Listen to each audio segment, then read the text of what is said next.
Neno hili si hivyo. Mambo ni matatu.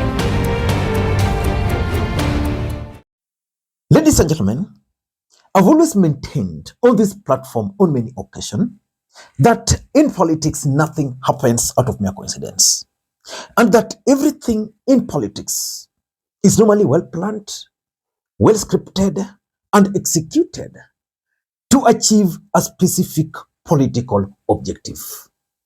Nothing in politics just happen for the sake of it. On Tuesday, something happened, and I can predict that a major fallout between William Ruto and ODM leaders is about to happen. On Tuesday, William Ruto met with the newly elected MPs at State House. Remember, UDA won 4 seats, ODM won 3 seats. But I noted the absence of Kasipul Member of Parliament, Boni Khalwale, at State House. And it is now emerging that William Ruto reached out to these MPs, these newly elected ODM MPs directly. And ODM leaders were mad. Because for them, which I fully agree with them, if William Ruto wanted to meet these MPs, there are structures to follow. Of course, after William Ruto got wind that ODM MPs had actually met and made a decision that they were not going to go to State House, he called Oburu. And that's how Oburu salvaged the situation. He convinced the others to join, but Boni Khalwale did not go. Why? Because Gladys Wanga also felt that she was being undermined. That is our next analysis tomorrow. But in this video, I want us to talk about something which is also emerging. We all know that as a result of those by-elections, William Ruto kicked Bonny Khalwale as the majority whip. And Bonny Khalwale finally responded ruthlessly to William Samoei Arap Ruto. I never told you I want to be a whip. No. No. Don't you know Toto, a man with my pedigree. Can I ask for such a low thing in government?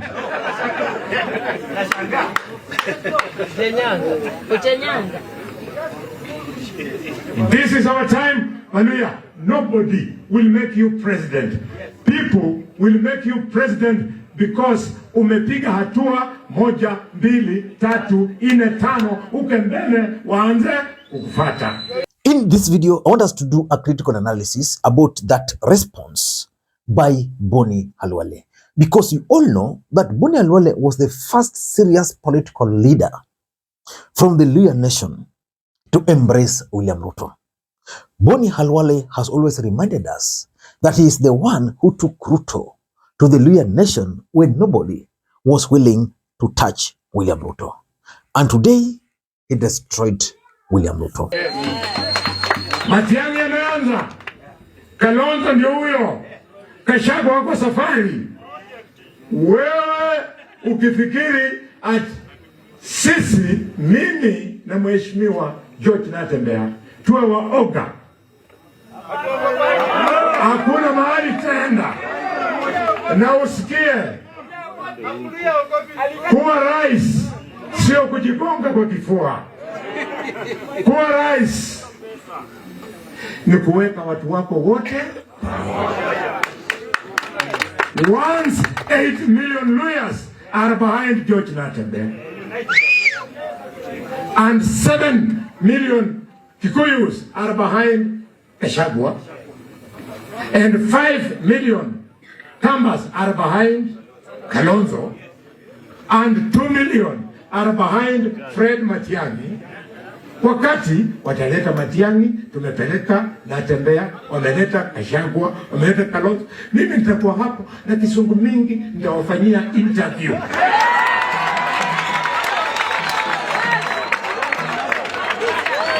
Before we get into all those, for those who are watching this channel for the first time, please take a second or two, click that subscribe button so that next time we produce a video like this, YouTube will automatically notify you. And to the subscribers, I want to continue thanking you guys for your continued support. Because without that support, this channel cannot be where it is. Ladies and gentlemen, without any further ado, allow me to dive in. If you listened to Bonny Khalwale carefully, you can clearly tell the direction he is taking. Bonny Khalwale talked of supporting George Natembeya, which means we can easily predict that Bonny Khalwale is going to be a member of the DAP. He also talked about Fred Okengo Matiang'i, which means that's the camp where they are going to join. But the biggest question is, why would Bonny Khalwale decide to attack William Ruto the way he did? But the biggest question is, can Bonny Khalwale stop William Ruto in Luhya Nation? That is the biggest question, because William Ruto's game plan for 2027 is very simple. Consolidate the Rift Valley, consolidate the Luhya Nation, and of course fight in other places. Basically, Ruto is banking on winning the ODM zones. And Western Kenya is one of those zones. But now we are seeing Natembeya and Bonny Khalwale teaming up together. Can they stop William Samoei Arap Ruto? In my view, they can easily stop William Ruto in the Luhya Nation. And this is how they can stop him. Number one, if Bonny Khalwale and George Natembeya can position DAP party as a loyal political party, as the face. Number one, if Bonny Khalwale and George Natembeya can successfully manage to sell to the Luhya Nation DAP party as the Luhya political party, they are going to succeed. Why? Our politics is tribal. We can't run away from that.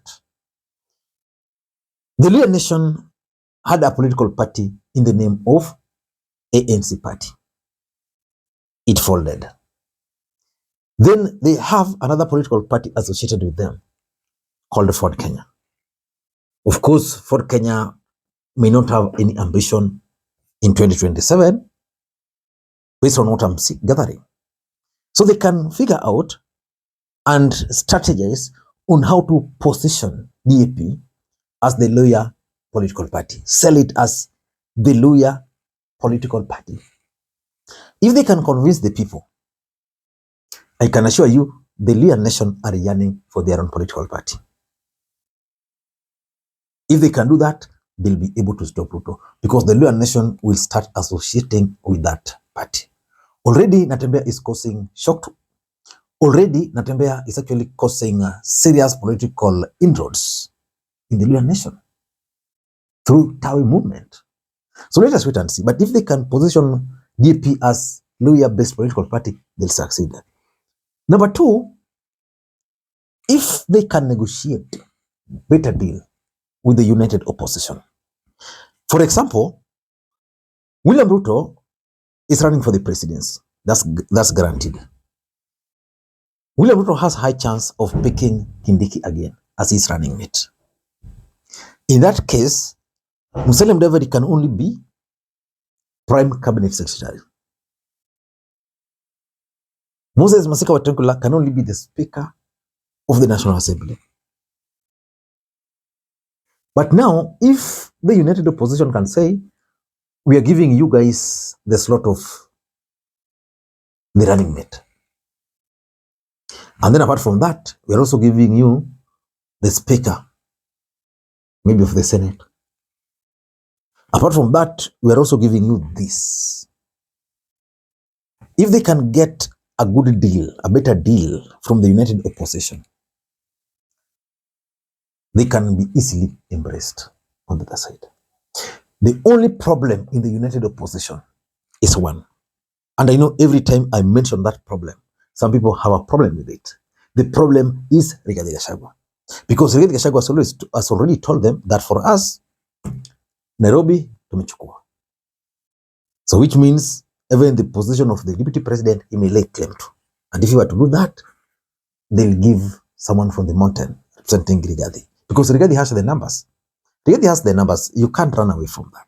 But if they can negotiate a better deal in the united opposition, then they can easily change that narrative. Number 3, there's a rage against Kenya Kwanza government and against William Ruto in particular in this country. So the only thing they need to do is to figure out how can we sustain this rage. There are Kenyans who have made up their minds that for them, they're not going to vote for Ruto. There are Kenyans who are saying, okay, Ruto has not really performed, so if you have a chance, we can replace him. And there are Kenyans who are very angry and very bitter with this government on so many issues. Those people, if someone can sustain them, that rage, anger amongst Kenyans, these guys will succeed. But can they sustain the rage against William Ruto? Because if you sustain rage against Ruto, you're not sustaining it against the government. If you sustain the rage against the government, you're not sustaining the rage against Ruto. That's where it becomes complex. Number 4, and this is the most important thing, winning formation. 2027 election in the Republic of Kenya is going to be about who has the numbers, who can bring the numbers. That's what we call winning formation. Now, Ruto is already deciding that for him, he's going with Kindiki. United opposition, who are they going with? Now, if they can package Natembea well and brand him either with Matiang'i or with Kalonzo,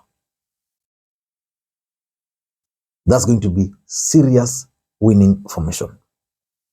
Because they'll have the Kikuyus through Rigathi, the Kambas, or the Kisses for that matter if it's Matiang'i, and now the lawyer.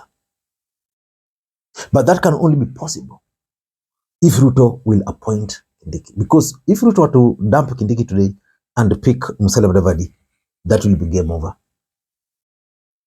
for them in the Luhya nation. And lastly,